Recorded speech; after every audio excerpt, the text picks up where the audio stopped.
All right, everybody tuning on in. Welcome on in. If you're on YouTube with us right now at the start of the stream, before we get into Milan's fantastic comeback win against Torino, be sure to like the video and subscribe to the channel. Only people allowed to comment in this channel right here during the lives are subscribers. So that is very important for you guys to do. So please follow us everywhere on That Milan Podcast, Twitter, Instagram, TikTok. Get all of that stuff on there. This is going to be an incredibly fun stream to do after everything that we saw transpire in that match. And so again, if you're joining us on Twitter as well, X, whatever you want to call it, fantastic. My goodness, Santangelo. My God, these guys do not make it easy. They haven't made it easy. Just the second time, as we mentioned at the end of the podcast just a couple days ago, Milan don't really beat Torino, especially in Turin. This now is their second win in 13 matches away to the legendary Serie A club. I mean, this had everything, all the drama involved in it, all the comebacks, the injuries, the stupid, dubious decisions of players, the lack of finishing from players, and then Christian Pulisic. So let's start this one, Matt, from the top. This was bad. Yeah. I love Tomori. I know he got pushed. I said it in the short form video. Why are you doing this? Why are you doing this? That's like the worst thing you could do with your arms in that situation. Making it very easy for the referee to be like, yeah, it's a penalty, dude. You know, like sometimes like people will go like, well, what if you do? And it was like, oh shit. All right, yeah, He's doing the chicken dance out there, hits him in the arm, and it's like, all right, man. And it's unfortunate because Tomori has played so well all season, but he just can never seem to escape moments like that. Maignan guesses right on the penalty. Vlasic slots it home. Very nice job by him. Then, not even, 15 minutes later, whatever the time was, where Duvan Zapata goes one-on-one with Strahinja Pavlovic through Pavlovic's legs. Maignan not ready for it. Torino up quick, 2-0, 18 minutes in. This really wasn't a good start whatsoever. We knew Pulisic missed the starting lineup because of a fever. He wasn't able to start from minute one. So we'll start with the 2 goals conceded before we get to the other negative of the match. So your thoughts with Tomori there, Milan really, it seemed like Milan only had an answer, much like the Coppa Italia match against Lazio, after they got punched in the face, because they did not start this one out well. The Tomori handball was pretty straightforward. I didn't see anything in there that requires much analysis, breakdown, right? I think you look at it and you're like, okay, the ball's in the air. His extended arm / elbow obstructs the natural path of the ball. And obviously it was a pretty clear-cut penalty, right? Yeah. Credit to Maignan. He actually guessed right. He got some contact on it. He actually wasn't very far off from making another penalty save, which is something that we're saying a lot these days. But Vlasic converts, former Milan target, actually, for those who actually remember, before he went to West Ham. Before he went to the Prem. Yeah. And then the Duvan Zapata goal kind of came out of seemingly nothing. There was a ball played into Christopher Nkunku, who had a very, very bad game today.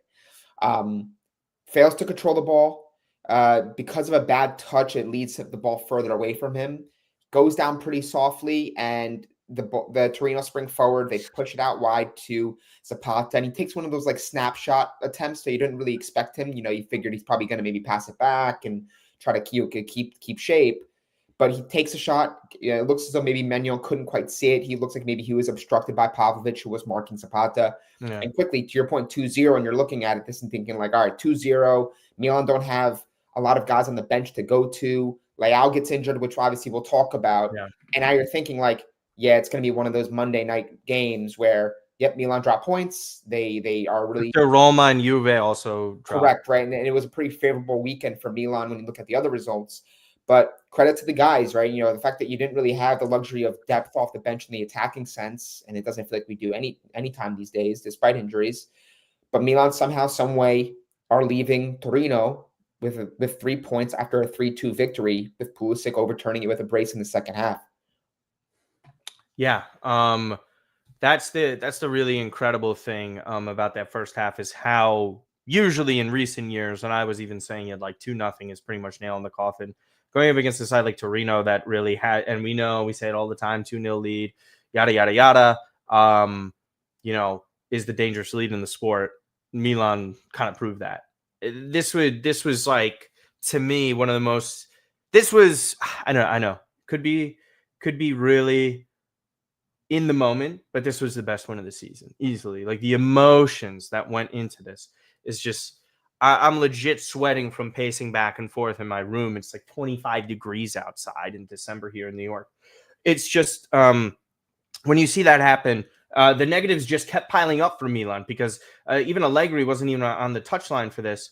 Leao picks up this knock after shooting the ball, motions basically towards his groin.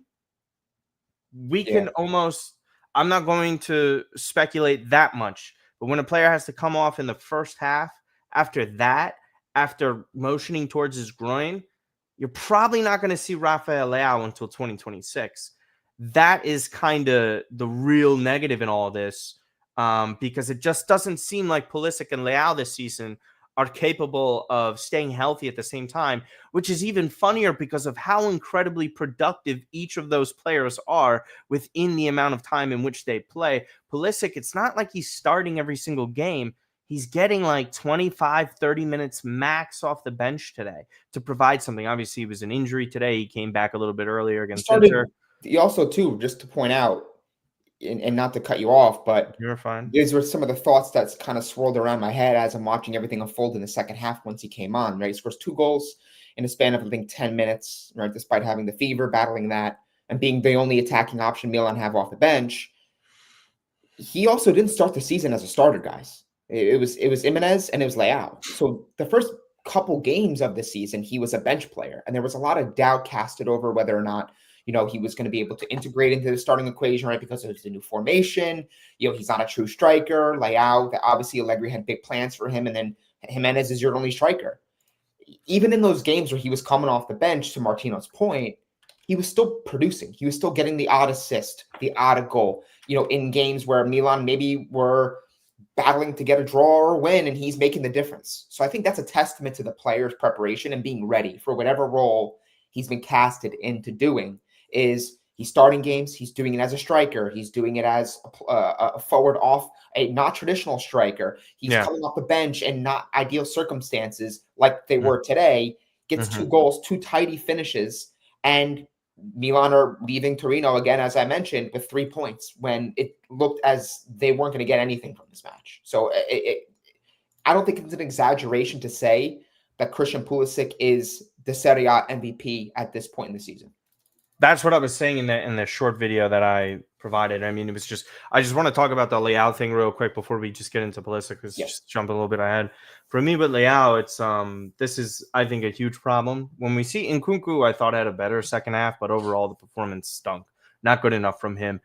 Just how easily he goes over on that counterattack when Zapata scores. Like, just have to be stronger. He's like diving in the second half, kind of really fishing for a penalty. His technical ability is too good to go down that easily. If you get fouled, you get fouled. I hate this ideology of players today, and I know like they're looking for fouls. Referees usually call the fouls that that they're getting contact on. It's never really the case of clear cut anymore. There's a lot of gray area with this stuff, and especially when a player like Nkunku has the propensity to go over very easily, they're not going to call that. And even in the replays, they're not doing you any favors. He goes and like kind of almost throws himself at the ground all the time. Make the contact show that you got hit. Don't be the one to exaggerate anything. If you're getting hit and fouled, it will appear there on the screen. But you know what also appears? When you're throwing yourself at the ground like that, there's just no way that a grown man of his size and athleticism should just be like falling like a child up against an adult. Like, it's just, that was really what infuriated me most about Nkunku today. Obviously, not staying on sides on what would have been the 4th and dagger goal for Milan. Like, he looks over his left shoulder and he still messed it up. Yeah. I know there's confidence, there's this, there's that, there's adaptation to the league. I'm sorry. We do this for every player. You're on the pitch, you're playing for Milan. Your criticism is going to happen just like any other player on the pitch. Yeah. And he's getting regular minutes. So, like, people can't even say that, you have to be fair because he's only been coming off the bench in these games. And obviously, the game is in a different position. Whereas when you're starting, it's clean slate 0-0. he's, because of injuries, because of players underperforming, whatever the case may be, Nkunku's been getting opportunity to play, right? So like we can't argue that, oh, he's not getting that fair shake, right? This is a 40 million player that Milan purchased from Chelsea this past summer on a permanent basis, guys. He's played in the Champions League. He's played for France. We can't be handling Nkunku with kid gloves here. This is a player that's been around for years. You're spending 40 million on him. I don't care that Milan won the game. The conversation needs to be that this was a mistake buy, as we see it right now. Not saying he can't change his fortunes. I'm not saying that he can't grow into this team and make an impact in a game or two that really is crucial down the stretch in the second half of the season for Milan. But as things stand right now, you almost look at just the 90 minutes of the game and how he plays. And it's not just those moments that you picked out, Martino, specifically, but it's also the other things where it's like, all right, can you at least control the ball? Can you at least take down the ball? Help in the build-up, combination play. Do something in the final third, even on that ball where he was unable to keep onside and he was going forward with Pulisic. He had a clear chance to even shoot. At least show me that you're going to shoot and you're going to bury that chance, even though you're offside. Give me something. He still passed it to Pulisic, meaning he's not confident right now. It's obvious he's down on confidence in where he's being deployed. And that's a dangerous prospect for Milan, who are down their starting striker, regardless of how bad he's performed in Jimenez. A 40 million player in Nkunku, who can't find his way right now. Leao, who looks like he's going to miss some time. You have one guy who's playing right now, and that's Pulisic. That's your only forward player. That's bad. Why'd you stop right as I sip water? I mean, listen, it's an infuriating sort of stretch for Milan with these limited options, and it's so funny. Whatever the meme is, it's like you get one player back healthy, you basically sacrifice another in his place. It's weird because it's a transitional time for players like Jimenez and Nkunku, where yes, you need time to adapt. Yes, you need to get used to the system. Yes, you need to get your confidence up. Obviously, your training regimens for conditioning. But you know what? Milan needs you now. That's the difference. That's ultimately the issue here, is that it's a dire situation where your two best players in Leao and Pulisic are not going to be able to carry their burden because of their injuries, and you need these other two guys to step up. And I tweeted it out on how a random player on Udinese, his name is escaping me, has more goals than Jimenez and Nkunku combined in Serie A. That's just a problem. It's just not doing enough. We got a couple messages here that I want to answer before we go to Pulisic in the second half.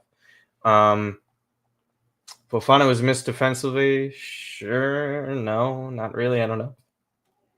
Personally, it's just my thing. Nkunku hasn't even shown his technical ability. I think he has when he's gotten the ball, Joel. It's just not been often.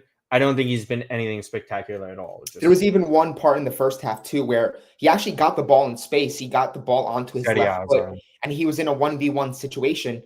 And again, rather than at least take an attempt, something low, far post, square ball back into the box, even if someone's there and someone's not arriving on the end of that, like, show me something. He looks, again, very unsure of himself, very down on confidence, and he doesn't look like he really fits into what we have in this attack right now, which, again, that's a big concern. So, like, for me personally, I know this is a technical player. Like, we've seen what he was able to accomplish at Leipzig. There's a reason why he got that big move to Chelsea. There's a reason why he is still in the equation when it comes to France, despite all the players and talent that they have.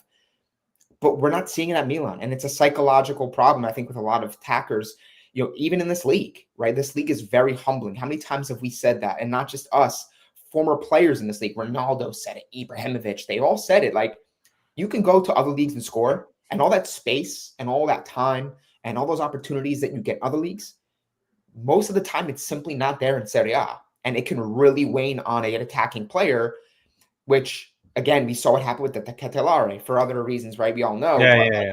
That's massive. And you're seeing it really every time he plays. Is he having those one-on-one situations where he's getting an attempt on goal? Is he threatening the keeper? Is he doing something, beating his guy with a dribble? We're not really seeing any of that, in my opinion. This is shout out to Joe. Thank you so much for the $5. This goes it goes a long way for us. I know that might sound silly, but genuinely we appreciate it. Ain't it? People acting like he's the best player, most important. Come on, bro. Out of all, you know what? You tip $5, you can say what you want. Fair enough. I couldn't disagree more. I think it's a ridiculous. I do think right now, I hate to say it though, like I don't hate to say it. I think not to cut you off. I think it's a stupid thing. I don't think you're a Milan fan if it pains you to say Pulisic has been more vital or crucial for Milan. That's you're picking, and I'm not saying you're doing this. Yeah. If the people are trying to say, "Oh, I'm more on Pulisic than Leao," you're not a Milan fan. I'm sorry. Like at its core, that doesn't mean you're a fan of the team. That means you have an agenda driven towards one player.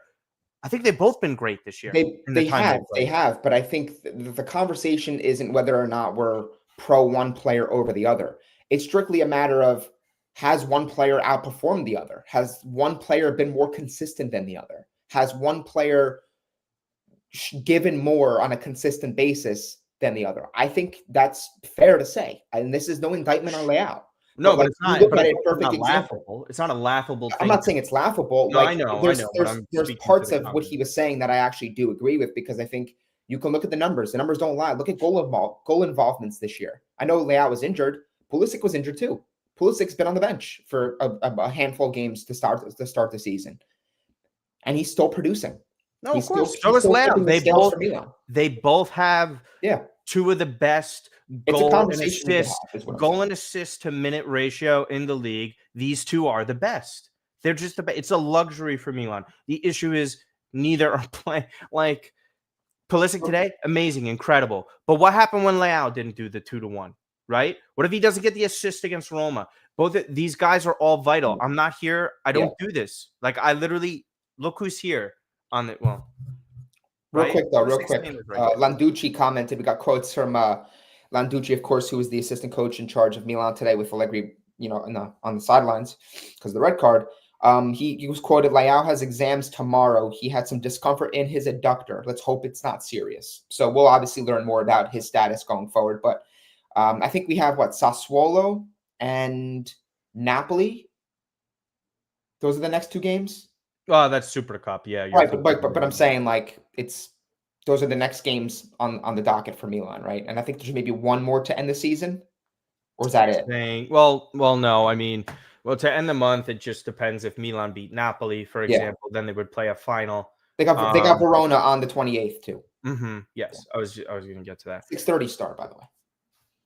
Say that again. 6:30 start on the 28th on Sunday. So those are always going to be fun. Oh yeah. Well, actually, two. Both games, the Verona and Sassuolo games, are 6:30 a.m. Sundays. Gonna have to go to bed early on Saturday. Real quick, there's been so many comments. The action is great, guys. Please like up the video if you have not. If you're on Twitter watching with us, please go ahead, like the video, search, retweet it for us, reply in the comments. 555 of you right now on a Monday night. Real quick. Game Central, another donation. We thank you so much for this. $5. Leao is magic, Pulisic is science. One is repeatable, the other is a miracle. You need a bit of both. Hey, if Rafa's been doing this, is it much of a miracle if he's doing it that often? But I know what you're saying, the sentiment behind it. Yeah.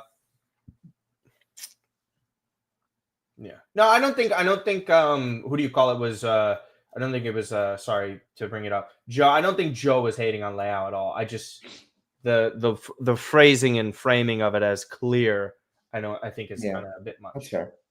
I sure hope Milan renew Pulisic contract and give it. It's not really about that. It's about the direction of the club, which he is clearly fairly hesitant on. So yes, it was his flu game. Our good friend Sean McIntosh, who was on last episode, said the same. Hey, well, Daniel, if you are new to the channel, this is not something that we don't address. Salamakers has been fantastic. We always give him his kudos and flowers this season. I think there was a really crazy video that our good friend Perisnich tweeted out that when he was on the ground flopping, he was doing his best Nicolo Barella impression. So, but that is how Salamakers operates. Would you bench Modric against Sassuolo and give you a shotty the nod?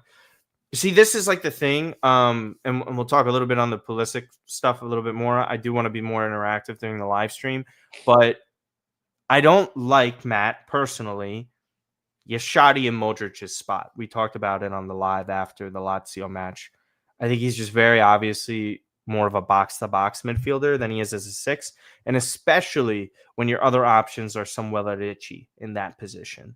Because if I had the choice, I don't know if you agree or whatever else in the everyone else in the chat does, Ricci is my 6, Yashadi is my 8. I am not switching the two and having what we had against Lazio. I think it presents a lot of unbalance because of Ricci's quality.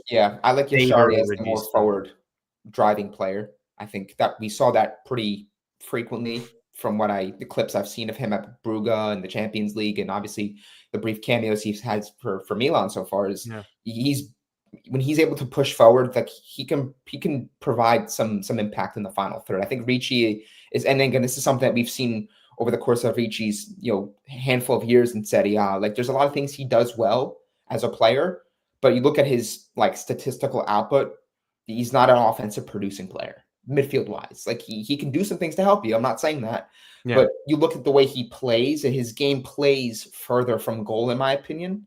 He's got a great work rate. He's got energy. He's very precise with his passing. But I think Yashari and Ricci, of the two, I think Yashari is the one that I think should be given a little bit more license and freedom to go forward. So I think if we're going to have the conversation of whether or not it should be Yashari or to replace Modric in that Sassuolo game, I think Ricci probably would be a better swap in my opinion. But. And I think someone asked about Yashadi. Yashadi, again, coming back from injury, conditioning, needs to get up, played quite an amount against Lazio.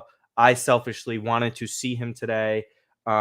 Game didn't call for it, unfortunately. Ricci got the assist on the third Pulisic goal. So I like Ricci, he did fine today, but everything is also matchup circumstance based. It's really like Torino don't play the same style Lazio do, or have the same talent level or the same midfield. So yeah, I mean today Ricci, on forward, I wouldn't kind of classify him as that sort of player. I think if you're having the midfielders we have though, like Loftus-Cheek is a guy that gets forward. I know he's playing as a secondary striker, but Loftus-Cheek is a guy that gets forward. Fofana is a guy that gets forward. Yes. You can't have everybody get forward. Yes. Rabiot gets forward. You saw the goal that he scored today. Rabiot is your goal, one of your goal producing midfielders, right? We know Fofana and Loftus-Cheek, Allegri highlighted the fact that those two players he expects a lot out of as far as goals are concerned this year. But you can't have everybody wanting the ball, taking shots in the final third and being that guy that just goes forward.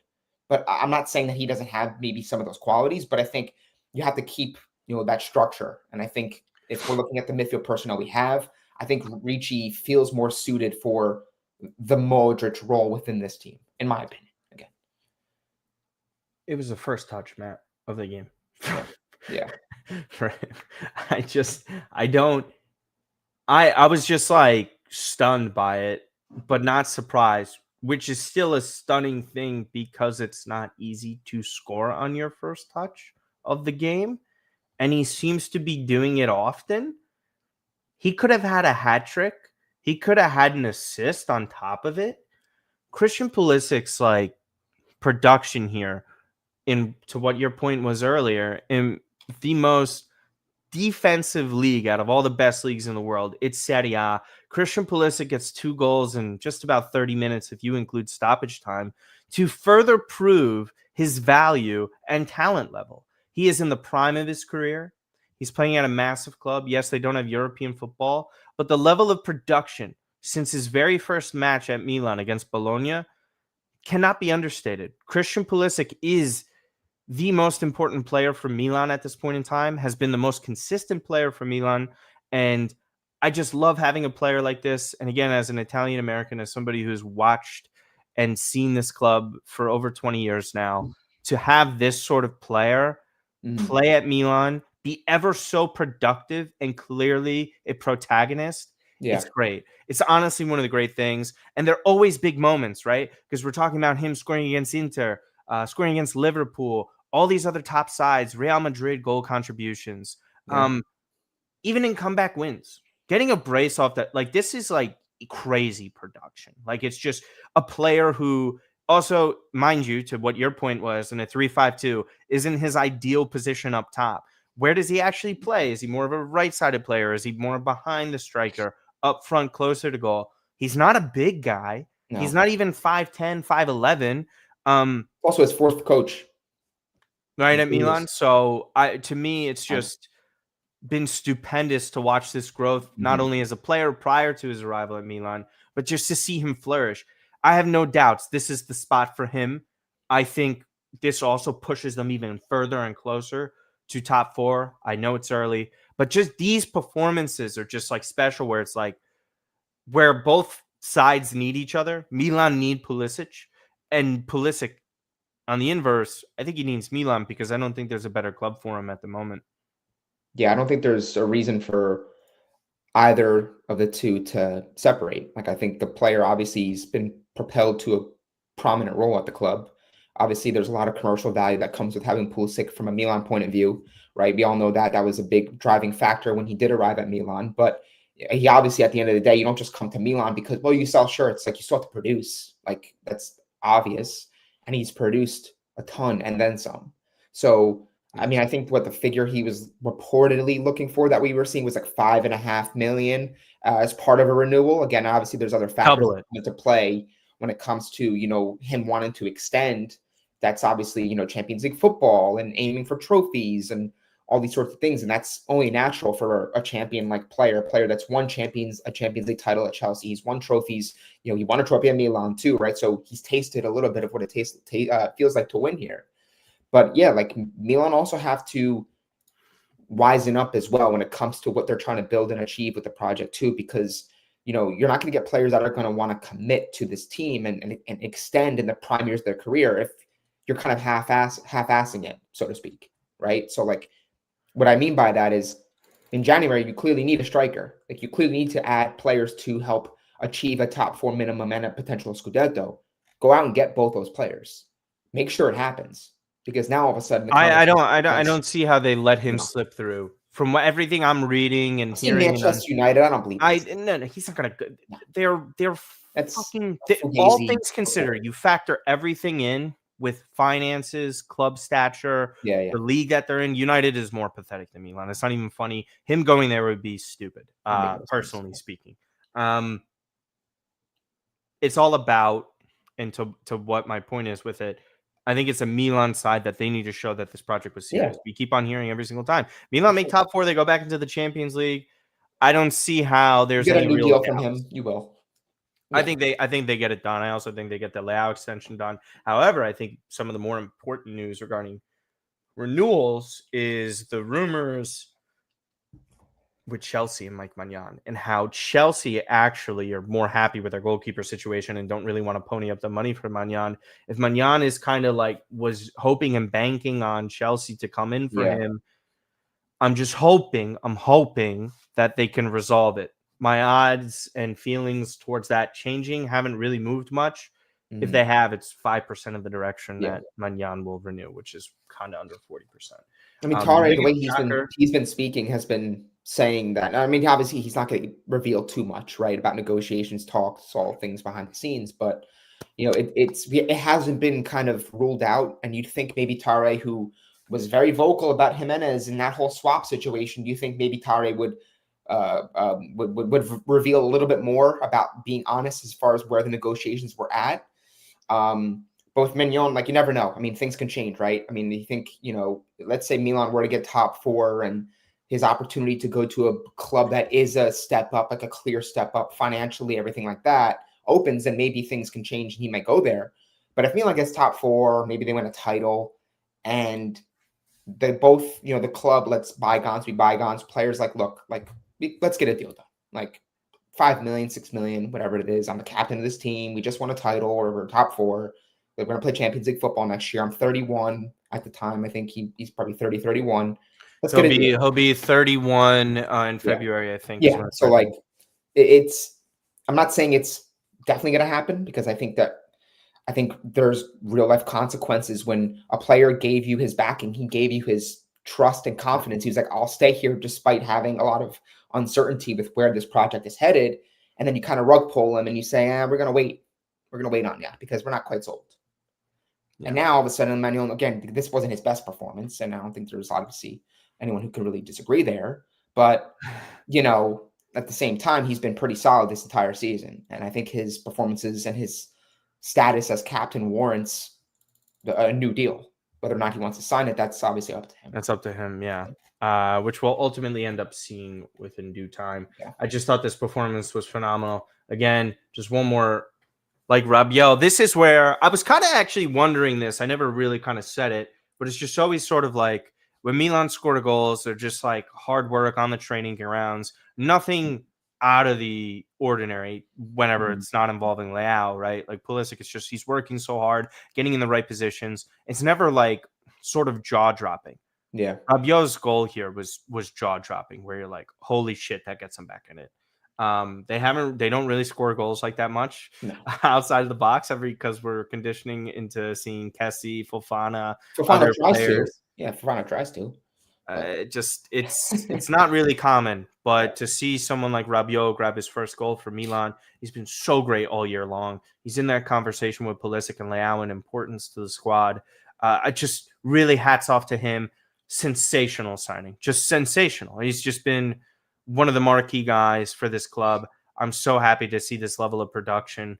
I know it's not always going to be goal scoring because of the position that he plays in the formation in this league. Rabiot was just, the goal was just awesome. Yeah. So I don't think there's really much more to discuss regarding this. We've been here for half an hour.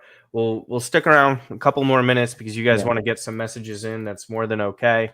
You guys give us so much support in general, and please like up the video if you have not already. I haven't really actually checked. We also got a couple people that at least a couple people. One guy tweeted at us. I don't know if he's in the actual stream. Maybe he is. Tomas, he sent like a GIF of us watching, or him watching our stream. So our good friend from Poland, I believe. Yeah, he's got like the jerseys on the wall. I think it's Modric and Pulisic in the yellow one. So shout out to him for supporting. I know if Tomas Sadlowski, has been supporting us for some time. It's awesome. He is such an OG. He still has the Seattle Supersonics in his bio. Yeah, so you know he's diehard then. You got to see how. So that's loyalty to the max. Yeah. We got a little comment here from Demo. Hello, Demo. Hope you're doing well. Rabiot has scored a shot with 29 meters. The previous AC Milan goal, longer to the distance. Yeah. So there is your evidence. It's been 10 fucking years. 10 years, just about. Joel has another comment here for us. Martino and Matt, what do you think the best formation would be? 3-4-3. Yeah, I was also like seeing it today. We put 3-6-6-6 in chat, by the way. We put 3 guys on forwards wise. Technically, like Loftus-Cheek today, Matt, because you had Richie, Modric, and Rabiot on the pitch. But when it was Nkunku, Pulisic, and Loftus-Cheek, like Milan are really good with that. Like they were just driving, giving Torino problems. To Joel's point in question here, do you think a 3-4-3 would work for Milan? And who would the 4 be? We're obviously taking away a midfielder, so that might hurt.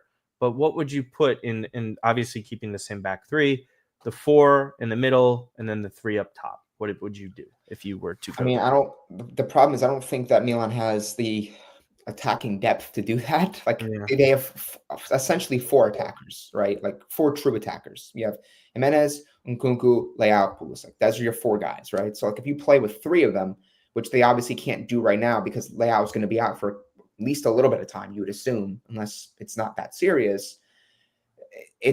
I hate to say it's kind of like a moot point because you don't even have a producing forward. Like Jimenez isn't even producing. He's not even giving you anything. So I mean, I'm not saying anything. He's been decent in the build-up. He's done some things that have helped, right? But from a goal-scoring perspective, he hasn't given you anything. So I don't think that Milan are in a position of luxury where they can put.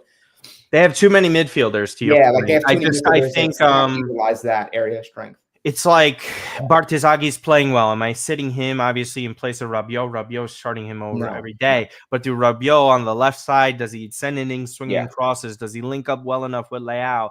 Vice versa. I think you don't change what's gotten you to the top of the table right now. I think within a match, it's different. Adjustments. But saying to start up top, it's just Milan are thin in attack. I don't think it's a bad idea. People have thought about it, but yeah. I think this is a really unfair comment to make.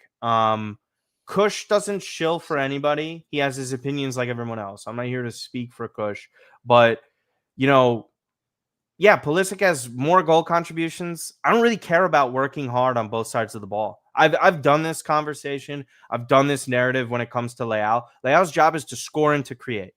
That's his job, and he does it as well as anyone else, including Pulisic.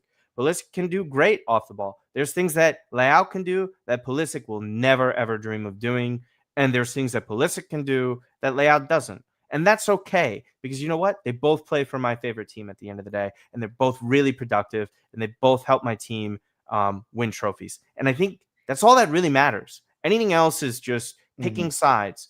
And one last point to that, you shouldn't let someone or anyone, regardless if it's Kush, me, Matt, to influence your thoughts or give you PTSD on something. If you don't like something on what someone says, the beauty of the internet is you can go elsewhere to go get those opinions if they're really bothering you so much. But Kush is a great guy. We appreciate the donation for 5. Yeah. Bully can do more in his free role than just on the wing. Yeah. Jimenez back would help. I think I agree as well, Stinker. I think him making runs in dangerous areas and his work off the ball would definitely help. I'm hoping that, I mean, again, this is just the little spotlight on Jimenez because I think he's got such a good opportunity here for Milan. I mean, this is like despite not scoring goals from a player that cost you 35 million in January, a player that cost you 40 million in August. Milan are joint top of the table. Like, he's got an opportunity to completely put everything to bed and to move beyond what he's already failed to do at this club this season. If he comes back after this injury he's had to his ankle, which the post that he put up a couple weeks ago was saying he's been battling it for a while, but he's been playing through it. I don't know how much that's gone into the performances that we've always been saying at the end of the day, if you're on the pitch, you're being selected, we expect you to produce, right? I'm hoping, again, he comes back, he's fully healthy, and we see him produce.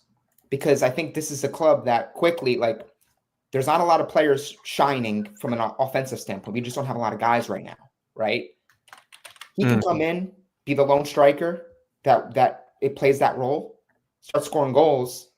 I think all will be forgotten because if he helps Milan get top 4 or title, people are not going to be saying anything about what he failed to do in the first 9-10 games of the season. So that's what I'm hoping for because I think you're right. Like, I think, for what he's failed to do in the goal scoring department, Matteo, a lot of individuals have been banging home this point that Leao has looked the best. Pulisic have looked the best when Jimenez has been on the pitch. Even though he's not scoring, he does a lot of things to draw attention to, get the ball, push it forward to spray to the other guys, even though he's struggling in the final third. So that's what I'm hoping for. But yeah, I mean, listen, I think it's ultimately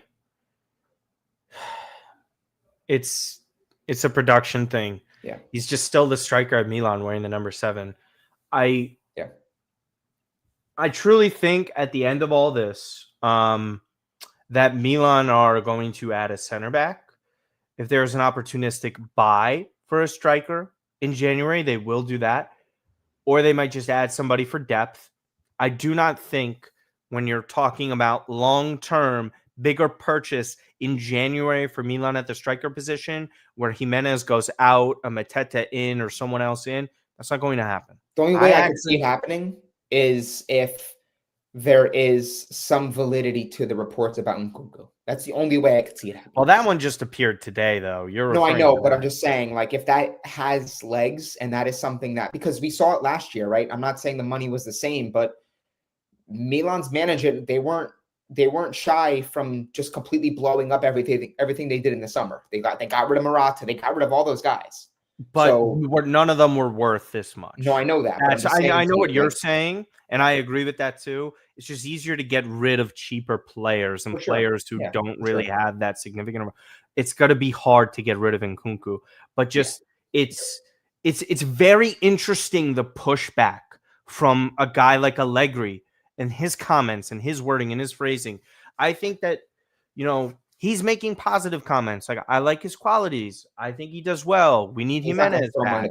We need Jimenez back. But then there's the Tare who's saying, Yeah, I mean, we might give up on Jimenez. We might. I don't know. He might stay. Yeah. And it's sort of like, okay, those guys were brought in at the same time. Allegri's Tade's manager. It's reported that Allegri wants a certain player of his ilk. Yeah. And like I mentioned, Vlahovic is out for months. We might not see Vlahovic till March. Yeah. When are you going to get a striker? Oh, and by the way, shout out to our friend Bonetti, who said he wanted Duvan Zapata. Zapata scores. So Mr. Bonetti looks very good there. Someone just say Haji Wright in the chat. Come on. Haji Wright at Milan. It's like it's silly here. Game Central. But yeah, I oddly will say this. Jimenez will have a good second half for Milan if he stays. I actually think Jimenez will be productive. Can't be that bad. Can't be that bad again, brother. It also only takes one goal, Matt, in my opinion. It takes one goal, a couple good performances to string stuff together. And also, he's not 100% sure or ready for that. There were a couple of comments that I did want to get to in terms of quotes. DiMarzio, real quick. Sorry, and then you can go no. You go while I pull up the stuff. Yeah, go for it. So DiMarzio to Sky Sports, and this was, I guess, translated, but Milan wants to sign a striker, but it depends on the departure. Sorry, DiMarzio.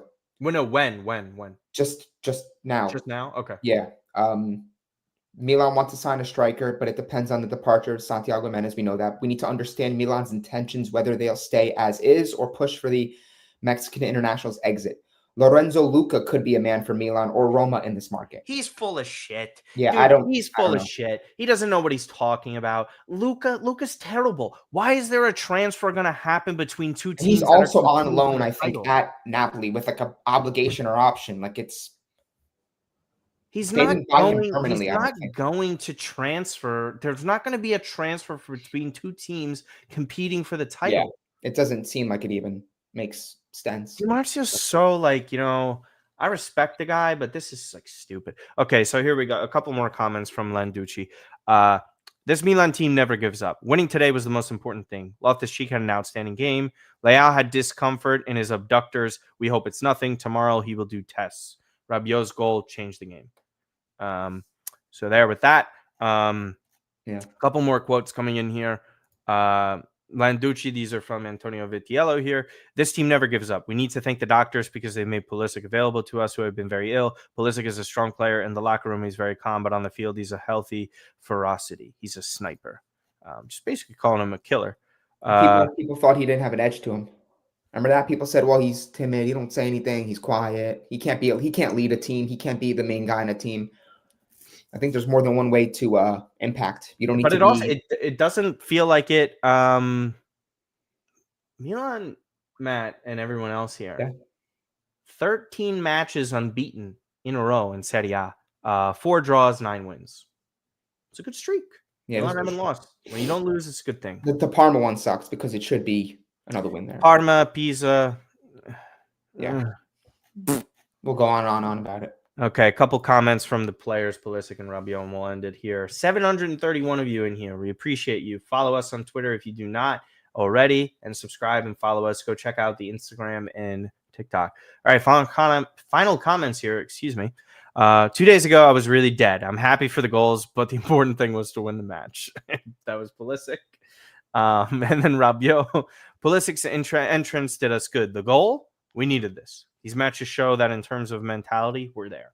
And I would agree to an extent because I saw Pisa, Parma, Cremonese. But Cremonese, sneaky demons. Yeah. Oh, my God. Guys, whatever you do, if you need to sign up for health insurance, do not do it the way I did it because I have constant phone calls today. Those are the crypto traders, dude. They're not I legitimately signed up and they haven't stopped calling me. They want your services. They want your crypto advice. Yes. Shut the fuck up. All right. Final wrap here for the man of the match. Is there any other doubt or question to this of the 61 votes that we had received? No. Christian Pulisic is unanimous. Yeah. Man of the match. Yeah. And with that, it is the unanimous tie between Matt and myself to end the stream. So really quick, Matt, if you want to give all 740 people a place to follow you and check you out, they can go where? On Twitter at Matt_Santangelo. You guys can follow me on Instagram at Matt_Santa22. Been putting out more regular content for Milan. Hope to continue that run. I've been getting a lot of good feedback and traction. So I thank you guys. If you guys don't join me over there, please do so. Again, follow me on Instagram at Matt_Santa22. And thank you. Yeah. And again, everywhere for that Milan pod. I actually have to change up my name. I had been hacked. Thank you for some of the people that helped me out. I did get my Twitter account back. It was a little scary for a moment in terms of everything I've worked for all these years, but it's now at Martino Pucci, Pooch. Yeah, and then Martino Pucci everywhere else. It's been a lot of fun doing some stuff with this content company called Game Day Garage, which will be a lot more live reaction stuff. I don't think streaming Milan games is in my future. That's just not really something I like to do during live matches. Marco does a great job. There's a lot of dead moments too sometimes. It's not about dead moments for me and filling in that. I just want to enjoy the game in the way I like to enjoy it and break it down and watch things. It's harder when you're distracted by chat, and I just don't want to do that. I know a couple people do the live. I know Kush has done it before. I know Marco does. Marco does. Marco does it on TikTok. I went after on his post game. He wasn't able to today, but Marco does great. Go and check out his short form video. Everyone else that does the stuff. But again, we appreciate you guys so much. Sassuolo, 6:30 in the morning, Sunday on the East Coast. If you live over here, shout out to Gio, who's probably not going to bed on the West Coast from Milan coast to coast. 3:30 a.m. Gio, just stay up. That's tough. No point in going to bed. Go to bed after the game. Maybe you'll have like a Saturday night UFC fight. And you could kind of like. UFC's done for the year. Oh, so okay. they I don't know just much about their UFC. last fight night.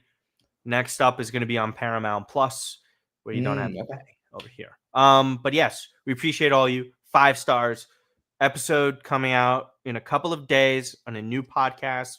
Our good friends from Milan Zone will be on with us. We're trying to figure out a day. Those are our next guests, so you guys have something to look forward to. Once again, shout out to everybody in chat, all of you, all the messages sent. Thank you to our members who give us $1 a month. Ain't no thing. If you want to help and contribute to us, it is very much appreciated. We really appreciate the donations too, no matter how small. I mean, obviously, even if you guys don't donate, we're still happy to have you guys here. But the fact you guys are doing it during like the holiday season, you guys couldn't obviously spend your money elsewhere. We really do appreciate you guys supporting and subscribing and doing anything you can. 114 subs away from 7K would be greatly appreciated. That's still been our goal, and hopefully, when we hit some of our goals soon, we will try and do a jersey giveaway, which might be a little bit difficult for us to kind of figure out. But yes, again, if you had not seen everything live immediately, you can just go all the way back to the beginning. You can see the stream anytime you want. But other than that, ladies and gentlemen, you have a great night. Forza Milan. We will see you in a couple days.